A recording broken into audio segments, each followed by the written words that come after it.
பிஸ்மில்லாஹிர்ரஹ்மானிர்ரஹீம். Hi friends, அஸ்ஸலாமு அலைக்கும். Welcome Sayan's garden to kitchen vlog. நாவி உறவிக்கும் 90 கிட்ஸோட ஃபேவரெட்டு மாங்காய் மிட்டாய். இப்போ உங்கள் வீட்டிலையே ரொம்ப சுலபமாக செய்யலாம். இந்த மிட்டாயை நீங்கள் வீட்டிலே செய்யலாங்க.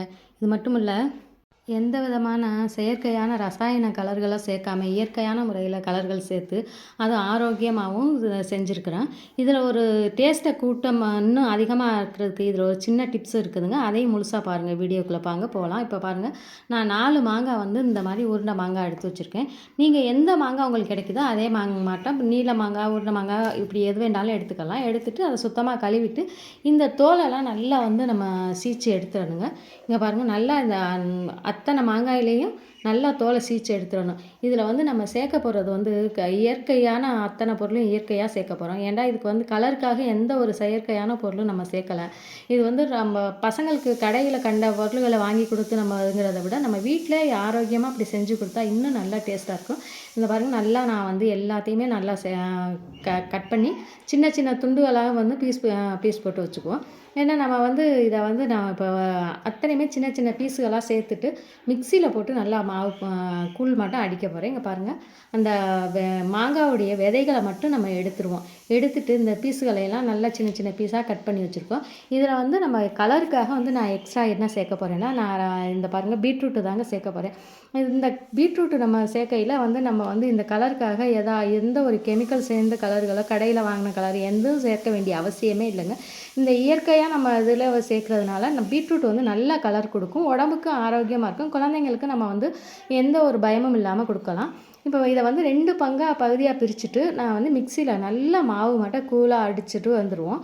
பாருங்கள், இது அடித்து நல்லா மாவு மட்டும் அடிச்சுட்டு வந்ததுக்கப்புறம் இதோடைய கலரை பாருங்கள். நம்ம அவ்வளோ ஒரு இது இருக்குது. இது இன்னும் கொஞ்சம் டேஸ்ட்டு கொடுக்குறதுக்காக கொஞ்சமாக நான் புதினா தழை இலையும் சேர்த்துருக்குறேன். இது என்னுடைய தோட்டத்துலேருந்து நான் எடுத்துகிட்டு வந்த புதினா தழை தாங்க. பாருங்கள், ஒரு பங்கு அடிச்சுட்டேன், 2வது பகுதியும் அடிச்சுட்டேன். அந்த பீட்ரூட்டு சேர்த்ததுனால எந்த ஒரு கலரும் கலக்கலை. பார்த்தீங்களா, இதில் அவ்வளோ ஒரு கலர், அந்த பீட்ரூட்டு மாங்காய் 2மே கலரு, அந்த புதினாவுடைய வாசம் செம்மையாக இருந்துச்சுங்க. அவ்வளோ நம்ம மிக்சியில் போட்டு அரைச்சி எடுக்கையிலே அதோடைய வாசத்தை சொல்லவே வேணாம், அவ்வளோ வாசமாக இருந்துச்சுங்க. பாருங்கள், நல்லா மாவா கூழ் மட்டும் அடித்தாச்சு. ஒரு சின்ன சின்ன 2 துண்டுகள் அடிபடாமல் இருக்குது. அதை நமக்கு பார்த்து எடுத்துடலாம், வேகையிலே எடுத்துக்கலாம், ஒன்றும் பிரச்சனை இல்லை. இப்போ கடாயை நல்லா வச்சுட்டு நம்ம இந்த மாங்காய் அடித்து வச்சுருக்கோம்ல அந்த பியூரியையும் அதில் இந்த கடாயில் சேர்த்துப்போம். சேர்த்துட்டு நல்லா கிண்டணும். அனலை ரொம்ப ஸ்பீடாக வைக்காதீங்க, கொஞ்சம் கம்மியாக வச்சுக்கோங்க. இங்கே பாருங்கள், எந்த அளவுக்கு அப்படி டொப்பு டொப்புன்னு முட்டையாக வருதுங்க. நீங்கள் இதை எப்போவுமே நம்ம கலருக்காக நம்ம எதுவுமே சேர்க்காததுனால நம்ம டேஸ்ட்டுக்காக அந்த புளிப்புக்கு புளிப்பு, உப்பு, உரப்பு எல்லாமே சேர்க்கறதுக்காக நான் 1/2 ஸ்பூன் மிளகாத்தூள் சேர்த்துருக்கேன். நீங்கள் தேவைக்கு உங்களுக்கு எவ்வளோ காரம், எங்கள் வீட்டில் நாங்கள் நல்லா காரம் சாப்பிடுவோம், அதனால் 1/2 ஸ்பூன் சேர்த்துருக்குறாங்க. நீங்கள் உங்களுக்கு காரம் எவ்வளோ தேவையோ அந்த அளவுக்கு சேர்த்துக்கோங்க. டேஸ்ட்டுக்கு உப்பு கொஞ்சம் சேர்த்துருக்கேன். இங்கே பாருங்கள், எந்த மாதிரி டொப்புன்னு தெரிக்குது பாருங்கள். இப்படி தெரிக்கையில் நீங்கள் ஒரு நல்ல நீளமான கரண்டி வச்சுக்கிட்டு கொஞ்சம் தள்ளி நின்று நீங்கள் எப்போவுமே கலக்கிறது நல்லதுங்க.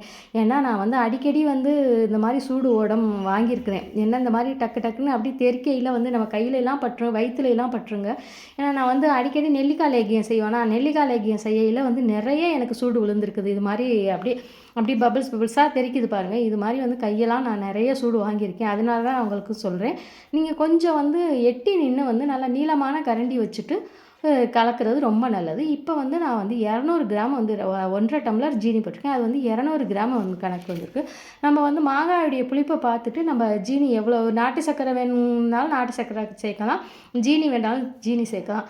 நான் இப்போ என்கிட்ட நாட்டு சர்க்கரை தீர்ந்துருச்சு. ஏன்னா நெல்லிக்காய் லேகியம் நாள் தான் நெல்லிக்காய் லேகியம் பண்ணேன்னா அதனால் தீர்ந்துச்சு. இப்போ பாருங்கள், ஜீனி போட்ட உடனே என்ன மாதிரி இன்னும் கலர் பாருங்கள், என்ன மாதிரி அவ்வளோ ஒரு அழகான கலராக வந்திருக்குது பாருங்கள். அந்த சைனிங்கும் கலரும் அவ்வளோ ஒரு அழகாக இருக்குது பாருங்கள்.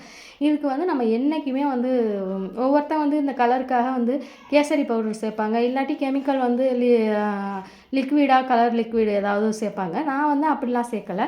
இப்போ பாருங்கள், நல்லா வெந்து வந்திருக்குது. நல்லா அப்படி எடுத்து பார்க்க நல்லா ரெடி ஆகிடுச்சான்னு பார்க்கையில் இந்த பாருங்கள், இப்படி இந்த கரண்டியில் எடுத்து பார்க்கையில் அப்படி தண்ணி மாதிரி கொதன்னு ஊற்றக்கூடாதுங்க. அந்த மாதிரி ஊற்றாமல் இப்படி அப்படி பொட்டாக விழுகிற அளவுக்கு இருக்கும். இங்கே பாருங்கள், நம்ம இப்போ அந்த கடாயிலையும் ஒட்டாமல் நல்லா சுருண்டு வந்துருச்சு பாருங்கள்.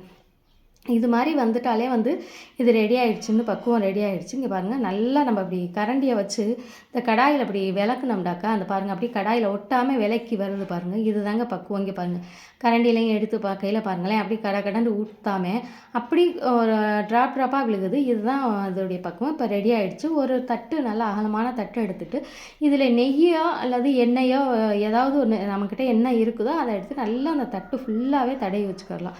இது நல்லா எங்குமே இந்த தட்டில் வந்து அப்போ தான் வந்து நம்ம பீஸ் போட்டு எடுக்கையில் இந்த தட்டில் ஒட்டாமல் வரும்.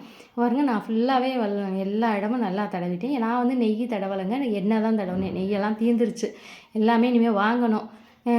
இப்போ வந்து தடவியாச்சு. தடவிட்டு இங்கே பாருங்கள், நம்ம வேகத்து வச்சுருக்கோம் மாங்காய் பியூரி, அதை வந்து நல்லா தட்டில் கொட்டிப்போம். தட்டில் கொட்டிட்டு அதை வந்து அப்படியே சமப்படுத்திடணும். இங்கே பாருங்கள், பாத்திரத்தில் ஒட்டாமல் எண்ணெய் மாதிரி எவ்வளோ கலராகவும் அழகாகவும் எவ்வளோ அழகாக வந்திருக்குது பாருங்கள். இப்போ வந்து அப்படியே அந்த தட்டை எடுத்து நான் எல்லா பக்கமும் சமமாக வர்ற அளவுக்கு நல்லா சமப்படுத்தி விட்ருவோம்.